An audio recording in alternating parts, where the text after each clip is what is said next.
స్తోత్రములు అర్పిస్తూ కూడి చేరి వచ్చినటువంటి మీ అందరికి కూడాను ప్రభువైన యేసుక్రీస్తు నామమున వందనములండి. అలాగే ఈ అవకాశాన్ని ఇచ్చిన అధ్యక్షుల వారికి ప్రత్యేకమైన వందనములు తెలియజేస్తున్నాను.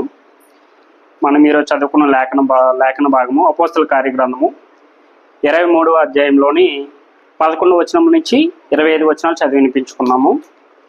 ఇక్కడ మునుపటి వారంలో మనము ఏం చూసామంటే, పౌలుని బంధించి చెరసాలలో వేసి మరలా ప్రభు అతని దగ్గరికి వచ్చి, నీవు యెరూషలేములో ఎలా అయితే నన్ను కూడా సాక్ష్యం ఇచ్చితవో అలాగనే రోమలో కూడా ఇవ్వాలి అని చెప్పి అక్కడతో మనము చర్చించుకున్నాము.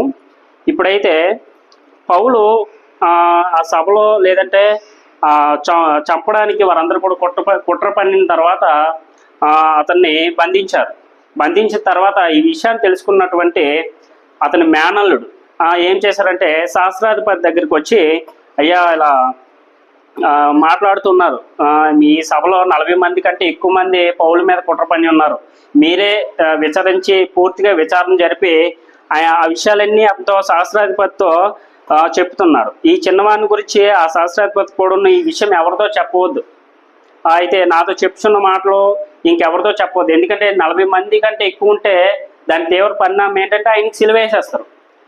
వాస్తవానికి యేసుక్రీస్తు గారి విషయంలో జరిగినటువంటిది ఇలాంటిదే. ఎక్కువ మంది ఆయనకు సిలువేయండి, బరబ్బను విడిచిపెట్టండి అని చెప్పేసి అడిగారు.